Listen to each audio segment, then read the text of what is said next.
ginapangabay ko ang tanan sa pagtindog.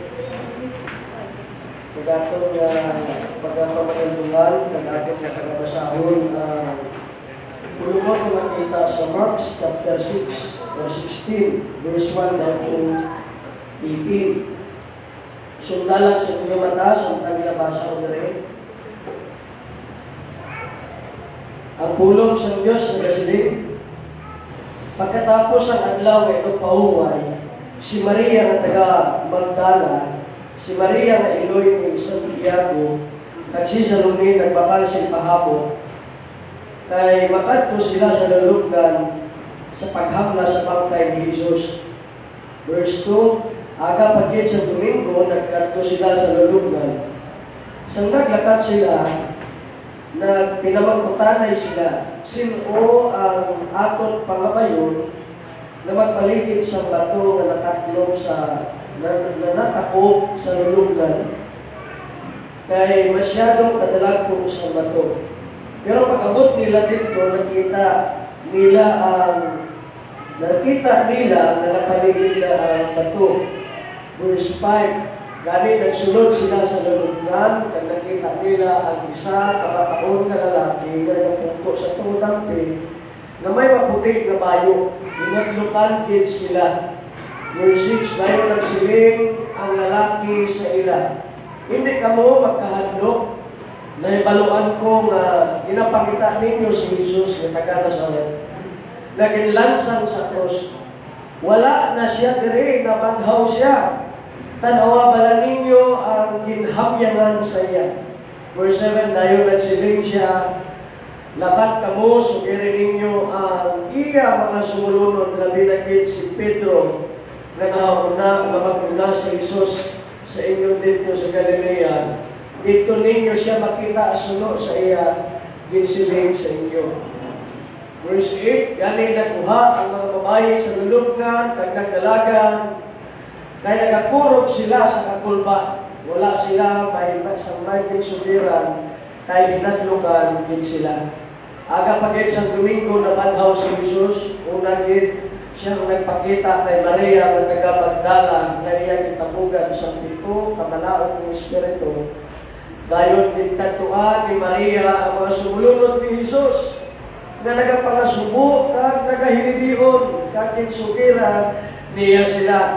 Pero wala sila nagpati sa iya, ginsugid nga buhig si Jesus kag nagpakita sa iya. Verse 12, pagkatapos adto nagpakita si Jesus sa lain nga dakway sa iya duha ka sumulunod nga nagpakadto sila sa uban. Dali nagbalik sa Jerusalem ining duha ka sumulunod nga ginsugiran nila, ang iban nga mga kaupod nila na si Jesus nagpakita sa ila. Pero wala man gihapon sila nagpati. Sa uli, nagpakita man si Jesus sa 11 ka mga apostoles, o 11 ka apostoles sa nagataon sila. Ginsabdong niya sila tungod nga wala sila sing pagtuo, tungod sa katik-a sa ilang tagipusoon, kay wala sila nagpati sa ginsugid sa mga nakakita sa iya sa tako siya nabanhaw. Verse 15, dayon nagsiling si Jesus sa ila, lakat kamo sa bugpos nga kalibutan, kagiwali ang maayong balita sa tanan nga tao. Ang bisan sino nga magtuo kag magpabautiso maluwas, pero ang hindi magtuo silunan. Father, we thank you for the word na nabasahan namon sa siningaaga. Kag naging kinabatasan na namon ini, nga kung magbasa gani kami sa imong pulong, we have to look at within as part sa namon nga evaluation and confession and meditation. As your word says, examine yourself whether you are in the faith. Gani Ginoo, if there's any something wrong within us, not good thoughts, motive, and even action, remove it right now, Lord, through the blood of your Son, Jesus Christ.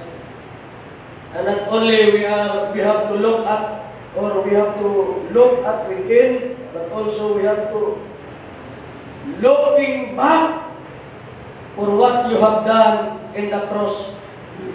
Na kung sa din Ginoo, kung sa amon lang, sa amon kaluyahon, sa amon Ginoo, mawala sa ikasangkol, we are always fall short sa imo Ginoo nga kaalam. Gani Ginoo, nagatulog kami balik, nga kung sa din, biskan sa patay namon nga kaimtangan, paagi sa kamatayon ni Kristo, nabato namon ang kabuhi. Pagbangon sa iyang pagkabanhaw, nakabaton kami sa kapatawaran. Gani, makatindog kami ang maka-enjoy sa iyong balaan ng presensya because of that forgiveness. Not only we look at within and looking back, but also we are always looking ahead with anticipation for your coming. Na ikaw, Ginoo, magabalik with nagsamtang, nag-aapot kami sa iyong pagbalik. Lalo na sa mensahe nga amon din pamalantungan, kagaya kami sa mga pulumon, mauyatan, Ginoo, may talipay kami sa pangalagat. Samtang nagaulat kami sa iyong pagbalik. Ginapang pangamuyo sa pangalan ni Kristo Jesus, kagaya kami sa kami na namin, mag-lingkod kita. Ang titulo sa katong subong pagpamalantungan is about the message of resurrection. Ang mensahe na hatungod sa pagkabanhaw sa natong nga Ginoo. Kung aware ka mo sa ginadala naton dali nga mensahe sa pulpito, nadala naton the message about Jesus and His resurrection. Nadala naman natin ang mensahe din sa pulpito nga kung sa the resurrection of Jesus Christ is the power of the church. Ay nakita natin nga masapuan man sa John chapter 20 is the transformation because of the resurrections of Jesus Christ. So sa sining aga ang atong pagpamalantungan is about the message of resurrection. Ano ba ang mensahe sa Diyos na hanungod sa iyang pagkabanhaw? As part of my introduction today, we are celebrating the resurrections of Jesus Christ. Sa bugos ng kalibutan, pinaselebrar nato ini. And every once a year, we remembering His death, burial, and resurrection. Isa sa isa katuig, ginadumdum ini sa mga katawhan sa Diyos. And of course, every Sunday, the church gather as reminder that Jesus was risen or rose from the dead at the first day of the week. Amo ni ang first day of the week, amo ni siya ang Sunday. Rason nga negatibon kita sa Domingo nga adlaw. The resurrection is not just one event in the Christian story, but it is the main event. The resurrection of Jesus Christ from the grave is the greatest event in history. Naman, it is the major moment, the major reality in redemption. Without the resurrection, there is no redemption. It is the cornerstone of the gospel promise. Kabahin siya sa promesa sa mayong balita na ang katawhan sa Diyos wala lang naluwas sa kamatayon ni Kristo, kundi sa iyaman ng pagkabanhaw, nakaangkol sila sa kapatawaran. And it is the primary theme of worship and praise because the resurrection is the source of eternal life for every believers. Because He lived, we also live. Kaya may buhit kita na Diyos na kinapangalagaran, kaya kita nagalaong na kita makaangkol man sa kabuhi. Remove the resurrection of Jesus. Without the resurrection, the cross or the death of Christ on the cross would be meaningless. Without the resurrection of Jesus Christ, the cross would be powerless if Christ is not risen. Muna hambal sa puno nga makita sa 1 Corinthians chapter 15 verse 17, if Christ has not been raised, your faith is worthless, you are still in your sin. Kaya pasalamat kita nga ang atong Kristo na bagaw, kaya may kabuluhan, ang ining atong subong magpakabudlay, kaya nag-aambon kita sa kapatawaran. So may siya ang importante nga mensahe sa pagkabanaw, kagamoy ang pundasyon sa atong nakaluwasan, na nagahatag sa kusog ka buhi nga paglaom. So allow me to give you that three observation about the message of resurrection. Ano ang tatlo ka mga obserbasyon na naobserbaran sa tiyang alagad o na isda?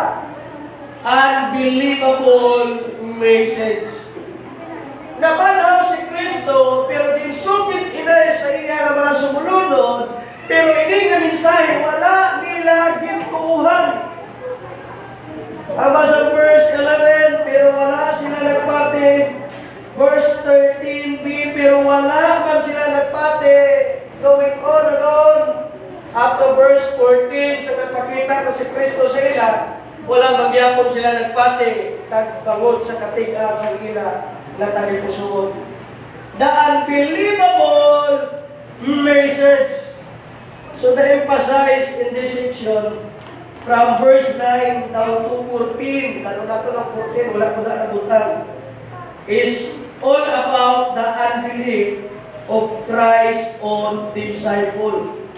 Ipadalaan sila sa kanghel, sa ibang mga pulungon, hindi lang isa ang dalaan sa hindi lang isa ang nagpakita ng anghel, kundi dua ang nagpahamon sa mensahe na ining Kristo ngayon na pagka wala na din siya subong. Ang balay ninyo si Pedro at ang mga apostoles, pero wala sila nagpati. Pag sa muli nagpakita sa ila si Kristo, pero sa gyapon wala pang gyapon sila na pati bawal sa ito pagka hindi ba tinuhod. So muli emphasize is about the unbelief of Christ on discipleship. Kung may tao man sa sining kalibutan nga dapat magtuo sa pagkabanaw sa atong Ginoo, dapat ining iya nga mga sumulunod. Gani bangon sa hindi nila pagka matinuon. There are 3 areas sa ilang pagpangalagad na apektuhan. Ano yung tatlong area? Instead, this is the time to be courageous. But look at them. They are careful. Nagambal ko kami, they are careful. Aramal sa John 2019, sa sirok na santong adlaw, na Domingo nagtipon sa isa kabalay ang mga sumulunod. Tagtungod sa kahadlok sa mga leader sa mga Hudyo, ginpangtrangkahan nila ang mga pertahan sa balay na ila pinapanaguan. Instead, we are became courageous because Christ was resurrected from the grave.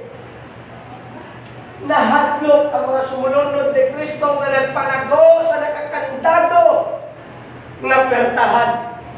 Instead, to be courageous, we are became careful. Kakakita duha. Instead, this is the time for witnessing. Look at them. They are isolating. Dapat, amunin tiniyon, nga ato ni sugit si Kristo, na siya na wala nagpabilin sa lulugan. Pero ang mga apostoles ni Kristo, kaupod sa iyang mga sumunod, kin-isolate nila ang ilang ugalingon dito sa nakasaradong mabertahan. We don't know kung din sila ililipon. And the third one, instead, this is the time of rejoicing and praising God. Look at them. They are mourning and weeping. Nagahibiyon. Kag nagapangasubo, kag nagamuingoy. Ang basang Marcos 16, may ipasa na itong ikina. Verse 10 up to 11, dayon din katuan ni Maria ang mga sumunod ni Jesus na nagapangasubo, kag nagahibiyon.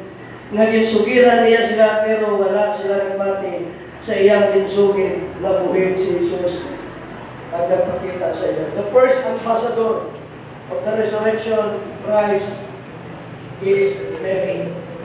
Isa ka babae, pero wala gihapon nagto ang mga sumunod ni Kristo. So, ang aplikasyon nga nakita natin dali, sa akin pamalandungan nato na mo sila, unbelief will rob us of God's blessing.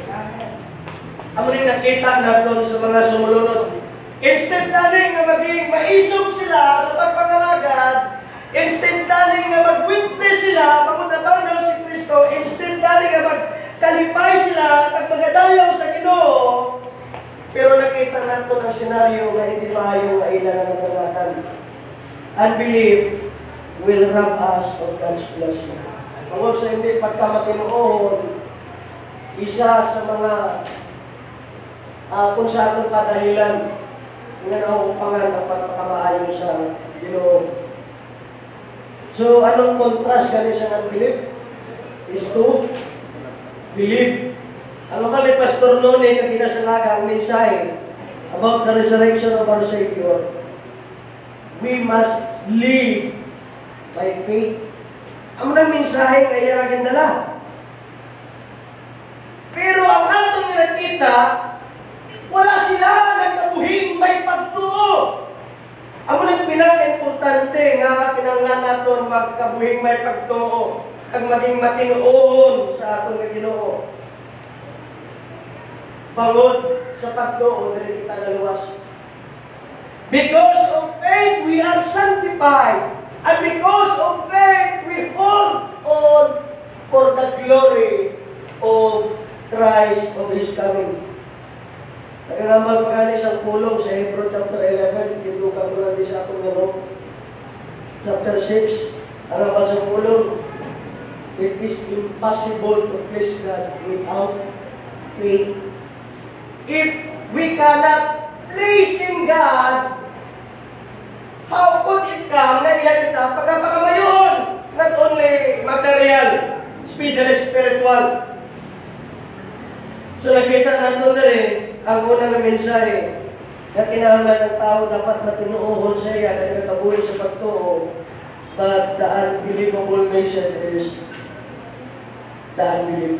And unbelief is robbing God's blessing. Ang ikaduha, dahil kita mag-focus not only the message or the unbelievable message, but also the undeniable miracle. Yes, matoon ang iyang mga sulunod, wala nagtuo sini. Sa iyang pagkabanhaw, pero ako hindi mapanginwala nga milagro nga natabo. Ano lang hindi mapanginwala nga milagro nga matabo? Dari lang kita sa verse 6b. Ang amal sa anghel, wala na siya diri. Nabanhaw siya, tanawawala ninyo ang iya ginhamyangan sa iya. The truth of founder na nakita natin, the undeniable miracle is about the resurrection of Jesus Christ.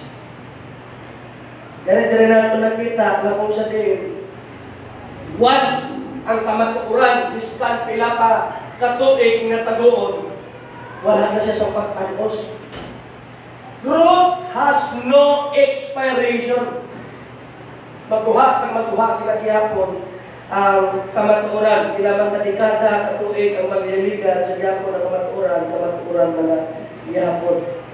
So nakita nato kagina, wala sila sa pagtuo sa pagkabanhaw ni Kristo, pero ang pulong nagpahayag na kung sa din, ini pagkabanhaw hindi din mapanginwala. Ipanginwala man sa pare, butigan man sa mga soldado, pero sa gihapon pangibabaw ang kamatuoran. Dahil na ako nakita na kung sa din, kung yara kita sa korte, ang pagkagilan ni Pastor Luni sa iyang mensahe, kinalang mayara ka nga duha ka pamatuon para mahambal mo kid na ining imo nga ginasugid nga kamatuoran matudtuod kid patihan sa konseho. So gingamit niya ang tatong witnesses, tatong angel. Susubong magagamit kita sa tatlo ka mga pamatuod nga pamatud-an naton ining milagro na hindi kid mapanginwala. The three testimony to prove that the message of resurrection are true First is the testimony of the empty tomb. Tanan nga pulong nga makita natin the four gospel is telling us that the tomb of Jesus is empty. Wala sa sunod. Sumagabal na kita, ang empty tomb is a very convincing argument that Jesus what? Resurrected.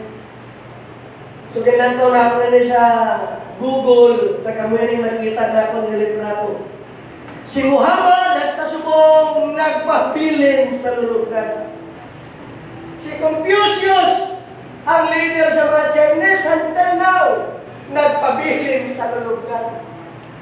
Si Buddha, the leader of Hindu, until now, they are in the grave. But this one is empty. The tomb of Jesus is empty. He is not here. For he is what? He is risen. Ang nagkinalain. Ang Pastor Muli, kagina siya minsay. Ang muli kinalain sa Kristyanismo. Sa sining iba ng mga reliyon na kita nagpangalagad sa buhi ng Diyos nga nabanhaw halin sa mga minatay. So, kinlantaw na ako sa apat ka gospel from Mark, or Matthew, Mark, Luke, and John. All four gospel record based on this description. Nakalinahin sila ng pag-descriptar. Pero isa lang ang bunsilingon. That the tomb of Jesus was empty. So, ang tutupan na luyag na ito, ipalapot sa inyo mo sinin. The reason why the tomb was found empty, that Jesus who was buried there had risen from the dead. Ang maling una nga pamatuod na hindi mapanginwala nga milagro nga nagkalayo na po. Imposible man nga makawat. Sa nga mga sumunod si Kristo, ilang taon natin kung paano din bantayan. Naging subuan sa mga pare, nagkadto sila kay Pilato, pasubuan sa mga pare, kag manunodlo sa mga Hudyo, kaging pagwardyahan na para hindi makawat ang bangkay ni Jesus. Amal sa Marcos 27, 62, pakatlo 66. Sa madason nga adlaw ato sa Sabado, nagkadto ang manudumala ng mga pare, kag ang mga Parisiyo kay Pilato. Nagsiling sila. Anong ginsiling niya? Halangdon nga gobernador. Natugduman namon nga sa buhi pa atong manugpatalang si Kristo ni. Nagkanamalay manugpatalang, pero sila ang nagatalang. Nagsiling siya nga mabanhaw siya kuno pagkaligat sa 3 adlaw. Kani maayo siguro nga pamantayan mo ang lulog na niya sa sulod sa 3 adlaw. Kay base kung ang iya bangkay kawaton sang iya mga sumulunod, tagdayon ipanugid nila sa mga tao nga nabanhaw siya. Kag kung magtaboy ni, kabutigan maging mas malain pa ini sa una. Tapos hambal ni Pilato, nagsiling si Pilato sa iya, may mga guwardiya kamo, sila mismo ang nagbantay. Kamu mismo ang magabantay sunod sa inyo na hibaluan. Galing nagkanto sila sa lulugnan, kaginmatahan nila ang bato nga natakop sa lulugnan. Agut! Nautod siya, mahibaluan nila kung may magbukas na yung timbili niya, dito ang pila mga gwardiya. Pero sa nahitabo ang pagkabanhaw ni Kristo sa Domingo nga adlaw sa kaga, ang mga soldado nagapagkatulang bangkay ni Jesus. Ano ginobra sa mga pare at Parisiyo? Yung bayaran nila ang mga soldado, hindi ka mo magpanukid. Nga nabanhaw ni Kristo. Kabalo ninyong kingkawat sa kaya ng mga sumulunod. Biska na nila kalikom sa kamaturan. Biska na nila katago kang nagkabuhi sa kabutigan. Sa gihapon, it is undeniable miracle na natabo. Na isang ebidensya is the empty tomb of our Lord Jesus Christ. Kaya ikaduha, nga pamatuod is the testimony of Scripture. Wala pa napatay si Kristo, gintagna na nga siya magpatay ng panahon. Hambal sa Salmo 16, versikulo 10. Kina-stress out ko ng tanan ng passage para mahambal ka mo akong sa diin ng Kristo nga itong pinapangalagaran. Isa ka Diyos nagamhanan. Kaya hindi mo ako pagbabayaan na magkanto sa lugar sa mga patay. Hindi mo pagtugutan na magdunot sa lulungan ang imo matutong nga alagad. Ining pagkabanhaw ni Kristo na sulat na daan sa daan ng katipan. And Peter and Paul recognize and testify that Psalms chapter 10, verse 10 is about the fulfillment of prophecy na ipahayag sa siningabuluhan. Ang may hambal ni Pedro, lantawan natin. Naghambal si David parte kay Jesus. Hindi mo ako magpabayaan na magpabilin sa lugar sa mga patay. Hindi mo magtungutan na matulot ang imo matutong nga alagad. Nagpadayon pagit si Pedro sa paghambal. Mga kasimanwa, mathag nga wala naghambal si David, parte sa iya kaugalingon. Kay naibaluan nga ang atong katigulangan nga si David na patay kaginlubong, kaghasta gani subong, naibaluan ta kung diin siya ginlubong. Propeta si David, kag naibaluan niya nga ang Diyos nagpromisya sa iya nga isa sa iya mga kaliwat nga magapanubli sa iya nga ginharian. Sino ni? Si Kristo. At tungod ginahibaluan ni David kung ano ang himuon sa Diyos. Naghambal si David kung ano. O kung ano ang himuon sa Diyos, naghambal siya parte sa pagkabanhaw ni Kristo nga wala siya pagpabayi nga magpabilin sa lugar sa mga patay kagang iya lawas wala madunot. It is a fulfillment of Scripture. Pag hindi lang si Pedro nagpamatuod sini, biskan si Pablo nagpamatuod man sini. Peter and Paul, subong kay Pablo ning pagpamatuod. Kay promisa man nga daan sa Dios nga panahon niya siya. Kagang iya lawas hindi madunot. Tungod kay nagsiling ang mga promisa nga akong gipromisa kay David, himuon ko sa imo. Gani ginsilingan pagin siya sa isa ka salmo. Hindi mo pagtugutan nga madunot ang imo matutong nga alagad. Psalms chapter 16, verse 10. Hindi si David ang iya ginatumod. Tungod nga pagkatapos ang pagpangalagad ni David sa mga tao nga iya, sa iya nga henerasyon, suno sa mga ginahimo sa Diyos sa iya na patay siya kaginlubong sa kilid, sa ginlubngan sa iya mga katigulangan kagang iya lawas na dunot. Pero si Jesus naging banhaw sa Diyos, wala gid madunot. Not only the testimony of the empty tomb, but also the testimony of Scripture. Sunog sa pulong. Isa inay kapag pamatuod. Biskan mismo si Kristo nagpamatuod.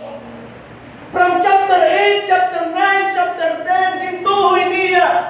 Nga tatlo ka bisis kintagna niya ang iya kamatayon kag pagkabanhaw. Ang muling hambal sa pulong. Not only Paul and Peter testify about the fulfillment of Psalms, but also Jesus testify and prophesy about His resurrection 3 times from the book of Mark. Ang unang nagihambal ni Kristo sa libro sa Marcos chapter 8, verse 31, ayon nagsiling si Jesus sa iya, ako mahanak sa tao na dahalan din na mag-antos sa paghihimuon sa akon sa mga manugdumala sa mga Hudyo, sa mga manugdumala ng mga pare, kag sa manugdumala sa kasubuan.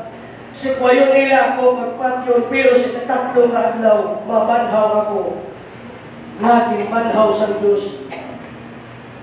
Naging banhaw sa Diyos, wala gid madunot. Unang pagtagna ni Kristo sa iyang kamatayon, kag sa iyang pagkabanhaw. Ikaduha, chapter 9, Michael. Kaya nagtudlo siya sa iya mga sumunod, nagsiling siya sa ila. Ako ang anak siyang tao, itugyan sa mga tao nga magapatay sa akon, pero pagkatapos ng tatlong adlaw, mabanhaw ako, hindi aksidente ang kamatayon ni Kristo sa krus. Natagna inisunod sa propesya. Marcos chapter 10, verse 33 to 34. Ikatatlo na ni nga bisis, ngayon itanda niya kamatayon kag pagkabanhaw. Nagsiling siya sa ila, pamati ka mo, magitaklad kita sa Jerusalem, kag ako, nga anak sa tao, itugyan dito sa mga nagdumala, nga mga pare kag manunudlo sa kasubuan. Sintensya nila ako, magpatyon kag itugyan sa mga tao nga hindi Hudyo. Yang tao nila ako, tuplaan, hanutod, kag dayon patyon, pero pagkaligad sa 3 kadlaw, mabanhaw. Kag madamo pa sa mga pulungon nga makapamatuod nga ang pagkabanhaw ni Kristo suno sa pulong. The testimony of Scripture. Biskan pa sa John chapter 2, bago pa lang nag-boom ang iyang ministeryo. Ang hambal ni Kristo, destroy this temple, and 3 days I will build it, or I will build it again, or I will raise it up. Ang hambal sa mga Hudyo sa sunod sa 46, katuig yung patukod ang inyong templo. Tapos sa sunod lang sa 3 kaadlaw, imo patukuron liwat. Pero ginatumad ni Kristo, ang iya kaugalingon. Ikatatlo, not only the testimony to prove the undeniable miracle, the testimony of empty tomb, not only testimony of Scripture, but testimony of many witnesses. Ang hambal sa pulong. In 1 Corinthians chapter 15, verse 3, down to 8, ginatudlo ko sa inyo ang labing importante nga mga butang magintudlo sa akon. Wala na sa iban pa mga importante nga mga pagpanudluhan kundi ang mga. Nga si Kristo napatay, akon maluwas kita sa silot tungod sa atong mga sala. Kaginay suno sa kasulatan. Kinlubong siya kag nabanhaw sa 3 adlaw suno man sa kasulatan. Nagpakita siya una kay Pedro, kag dayon sa iban pa nga mga 12 apostoles. Pagkatapos nagpakita man siya sa iya ang mga sumunod na nagatipog sa sobra 500 kag kalabanan sa ila, buhi pa subong pero ang iban patay na. Nagpakikita man siya kay Santiago kag dayon sa tanan ng mga apostoles. Kag ang hambal sa verse 8 sa muli, nagpakita man siya kay Pablo. The testimony of many witnesses. So kunyara kita sa korte, hindi mapanginwala na milagro, mapamatutan din. Ang atong korte nagapati lang, isa gani ka manong pamatuod. How much more ini tuwa at lukag na dahil pa. Matuod gid, kag hindi mapanginwala ang pagkabanhaw sa aton na Ginoo. Karon ang pamangkot, what is the significance of Jesus' resurrection for us? Ang haba ni Pastor Nuni kagina sa kaga, stress out niya, halin sa daan katipan from Elijah, may ginbanhaw na. Asa sa iya nga servant na si Elisha, may ginbanhaw na. Bispan pa nga napatay si Elisha, ang bangkay ni Elisha, nga nauyatan lang ang iya tulan, nagmilagro, kang nabanhaw man ang tao na nauyat sa iya tulan.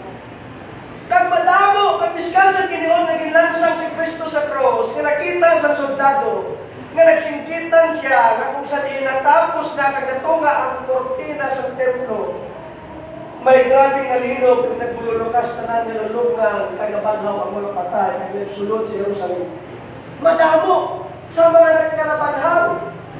Si Lazaro, ginbanhaw. Si Eutychus, ginbanhaw. Kagamay, ginbanhaw. Kung sa likod madamo. Pero ano gid ka signifikante o kung ano gid ka importante nga si Kristo gid mabanhaw kung ano ini importante para sa aton. Mahatag ako sa 7 ka-significant o mensahe kung ano importante ang pagkabanhaw sa ating na Ginoo. Una is to prove that Jesus is God. That have the authority to lead down His life and take it up again. Kada magwali ko gani, gusto ko gippermi diinan kag pamatud-an sa sining tanan nga tawo sa sining kalibutan nga si Kristo gid Dios.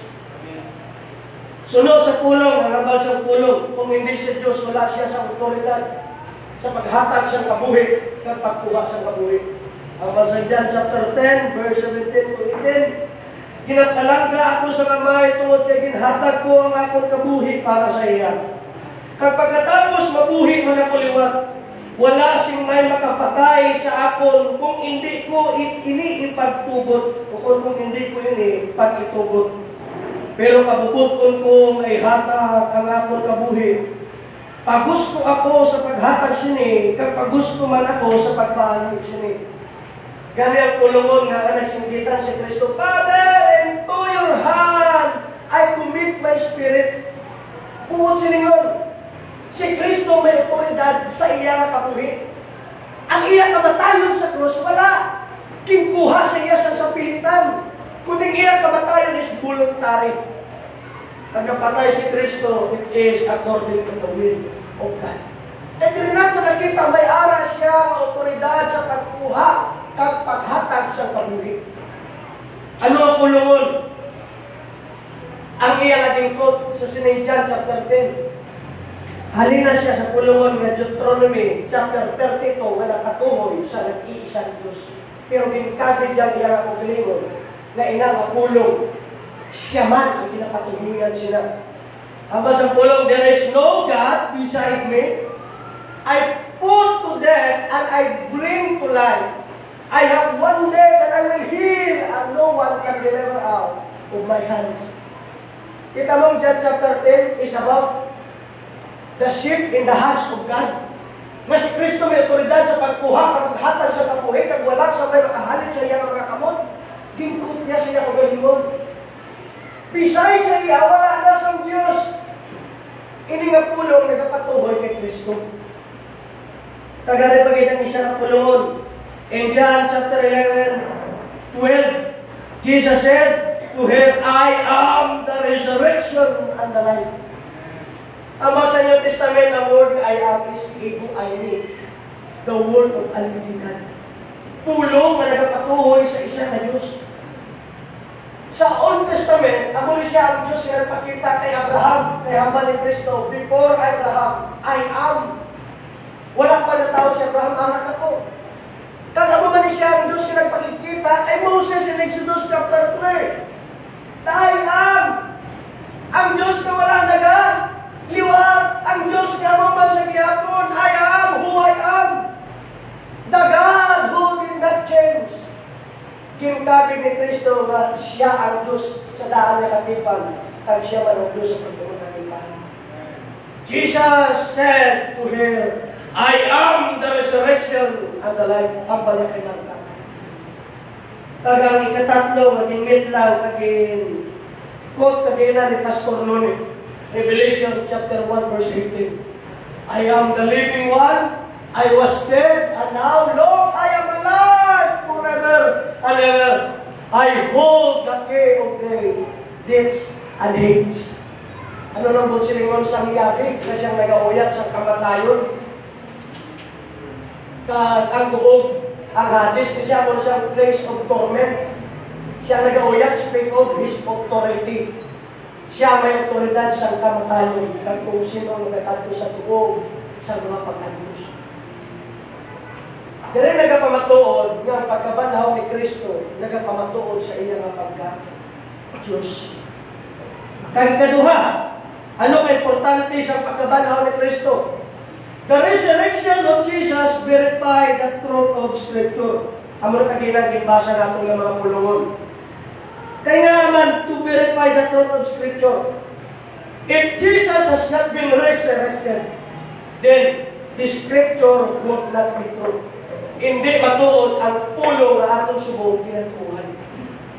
Pero pagkamatuod si Kristo na nabanhaw halin sa mga minatay, kanya pamatunan nga matuod ang pulong na ini. Ikatatlo, sa siguro nato, the resurrection of Jesus is authenticate the teaching of Christianity. Nga sila kita matutuod nga nagahatag sa pagpanugluan ng eksakto. Ang naman sa pulong, kung wala sa pagkabanhaw si Kristo, kung wala nabanhaw si Kristo, wala si pulos ang amang kagwalin. Kag wala man sa pulos, ang inyo nga pagtuo. Hindi lang ina, kundi magabuha na nagabuting kami, parte sa Diyos. Kaya nagsugit kami, nagkinbanhaw niya si Kristo. to authenticate para mapamatod ang ka-eksakto kay pagpapalagluan sa mga Kristiyanismo. And the fourth, the resurrections of Jesus assure our forgiveness.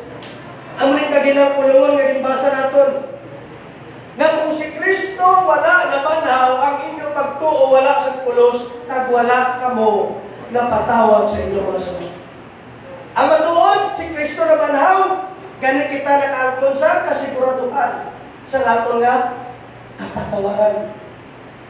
So, dahil nato nakita na kung saan ang kamaturan ng itpahayag, without forgiveness, you are still in your sin. Yung singon, we are remain separated from God with no hope of salvation. Tinghamas ang pulong, Romans chapter 3:23. Tanan kita makasasala. Romans 6:23, tagakabayaran sa sala, among kamatayon. Kung wala sa pagkabanhaw, nasipahan kita sa Diyos kag wala sa paglaom sa kaluwasan. Amo nang habang ginasang pulong, nabatian naton, nga kung may makaluluoy man sa sining kalibutan, kita ang makaluluoy sa tanan. Talaga pangalagan kita sa Diyos nga wala na banhaw. Pero matuod, si Kristo na banhaw, ganun may kasiguraduhan kita sa kapatawaran. And the fifth, the resurrections of Jesus give us hope of salvation. Amunin natin paglaog na may kaluwasan. Ang hamang sa pulong in 1 Corinthians 15:18 down to 19, kag nagkahulugan man nga ang mga tumulo kay Kristo nga nagkalamatay, na wala man naluwas kung wala sa pagkabanhaw. Kung ang atong paglawang bilang Kristohanon parte lang sa atong kabuhi diri sa kalibutan, kitagid ang makaluluoy sa tanang nga tao. Pero bawat si Kristo na banhaw, may ara kita nga buhi nga paglawang sa sining kaluwasan. Tagika ano, the resurrections of Jesus proof of a future judgment. Naging banhaw sa Diyos si Kristo para sa kasiguraduhan na may aralin na paghukom sa palaabot. In Acts 17:31, kay may adlaw ang ginpili ang Diyos nga hukman niya sing matarong at tanan nga tawo diri sa kalibutan paagi sa tawo kaya nga ginpili. Ginpamatud-an niya ini tanan paagi sa pagkabanhaw sa amon o sa amo nga tawo. Bangod si Kristo na banhaw, kaging banhaw sa Diyos, kaging piling sa lamay, mayara na palaubuton na pagkutong. Kung wala ang tao kay Kristo, may arang adlaw pagpagod sa iyang mga ulo. And 7, this is the last. The resurrections of Jesus secured our future inheritance. Amen. Ang panugliunan ni Mang Tiray, sigurado kag surbolo na iya sa Diyos. Amo sa pulong, dayawon ang Diyos, kagamamay sa atong Ginoong Hesus, tungod sa iya dako makaluoy sa aton natawag kita liwat sa iya pagkabanhaw kay Ginoong Hesus o kon Hesus Kristo. Amo ini nagahatag sa aton sing dako nga paglaom nga may gintigana na inheritance ang Diyos sa aton na panalublikon. Hallelujah. Palakpakan natin ang Diyos. The resurrection of Jesus secured our future inheritance. All of this, the benefits and the blessing that God give us because of the resurrections of Jesus Christ. And the third point, not only the unbelievable message, the undeniable miracle, but also unstoppable mandate. Hindi mapunggan nga mandok na dapat din natong tumanon.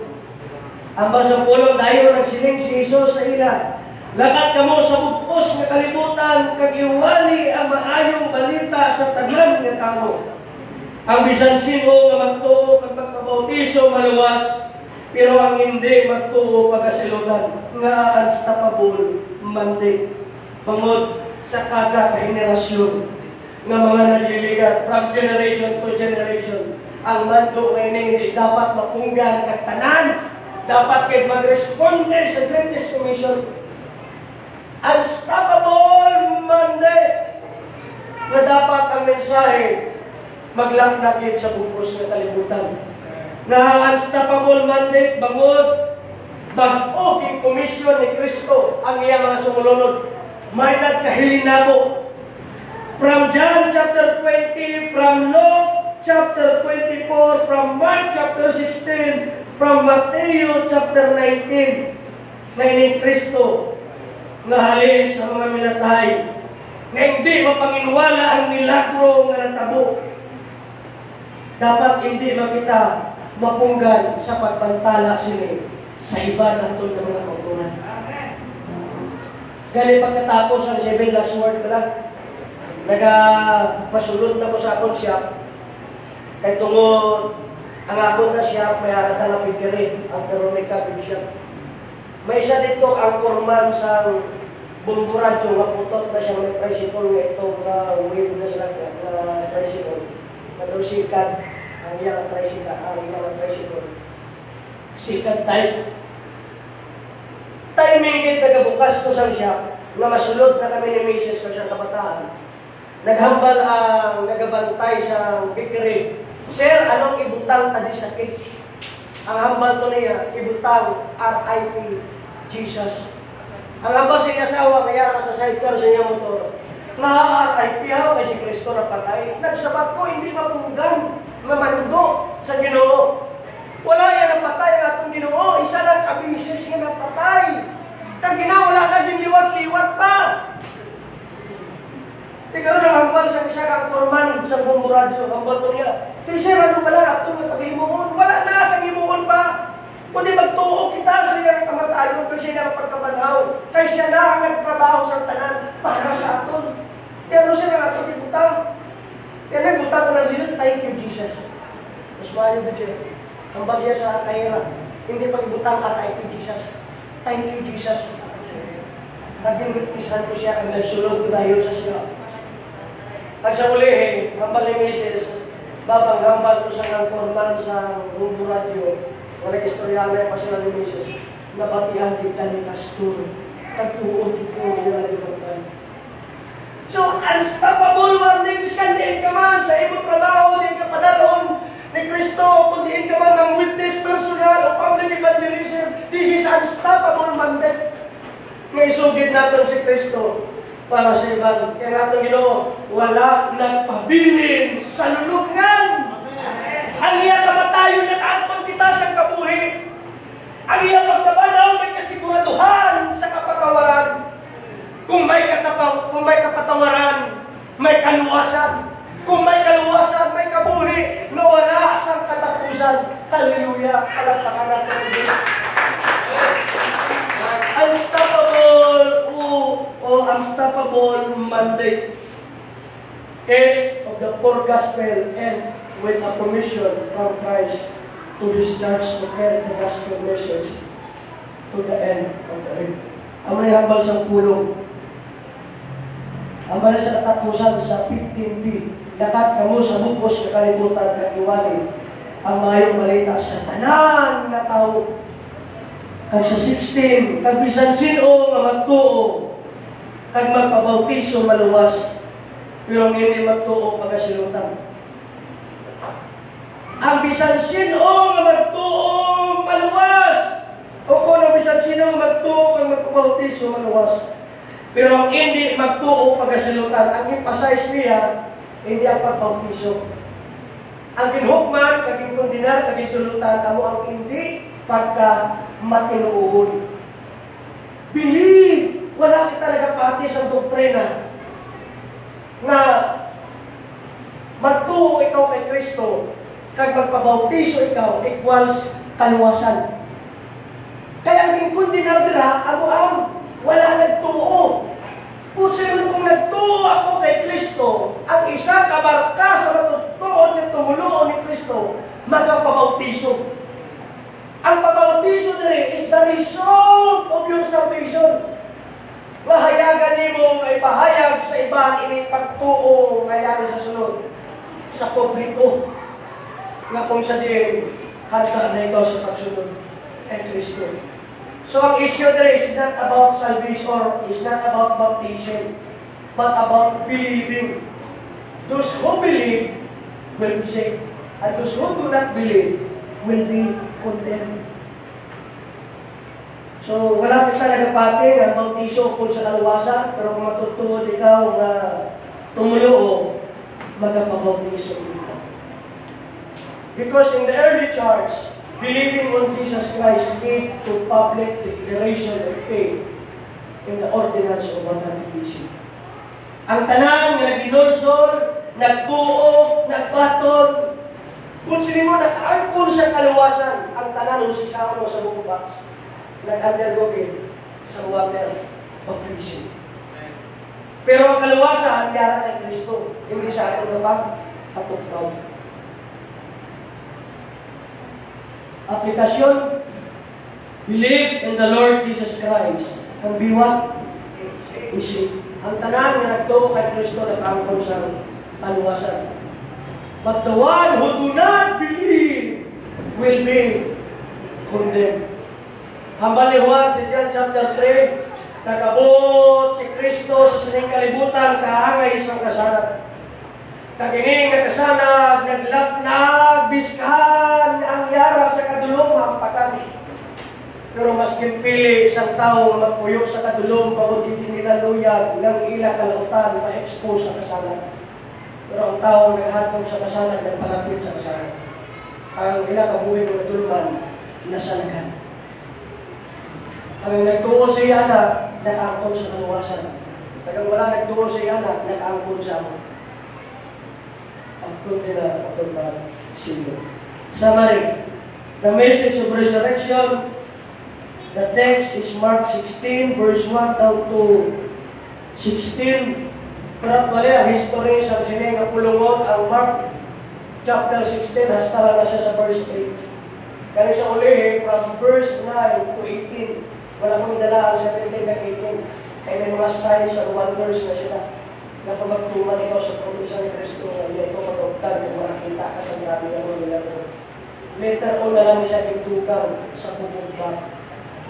Pero nakita natin na observaran, the three observation about the message of resurrection, the unbelievable message. Yes, wala kang tuod sila nito. Pero, nakita natin, the undeniable miracle na hindi mo mapanginiwala kanyang tao mo wala nagatuo, magatuo din sila. And the unstoppable Monday conclusion. Ihog ko ang inyong matatanan sa monitor. The church mandate today is still to take the gospel to the whole world. Wala na siya nagpapuro. Go and preach the gospel! Nga si Kristo napatay para makaangkon kita sa kapatawaran. Nga si Kristo nabadhaw na may buhay kita ng paglaon. Kag siya nagapupo subok sa tuo sa gamay. Nga bilang abogado, bilang pangulong nga pare, nga nag-aapila sa amay, kag kung si Kristo imo abogado ni gagawin na perde ang imo kaso. Amen. Kag siya magabalik, His second coming, to judge the living and the dead. God bless, I should say. Palakpakan ako. Nagapangamoyo kita. Amay, salamat kayo sa mensahe na may tinyoon sa amon nga kabuhi na naging hindi kami matinuuhon dira sa imo.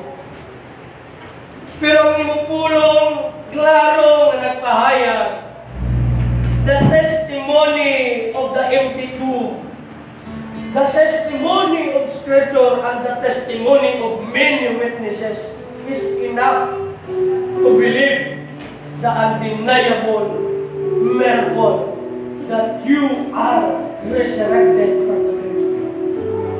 Ano ginoong may timbilin ka sa imong mga katawhan kapag maghangkat the unstoppable mandate nga kung sa din hindi dapat mauntad, hindi dapat maupangan, hindi dapat mapunggan is to go and preach the gospel.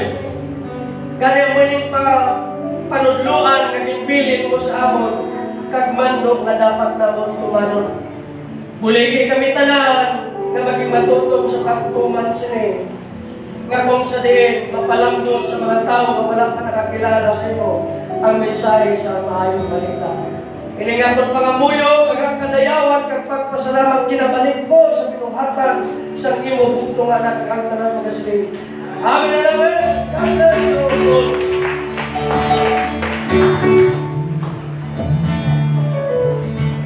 Amen. So, the message is spoken. May mga itinagin sa mga kantaw. Sa madalag, ang naging mahayag sa ato sa Diyos. Pagi sa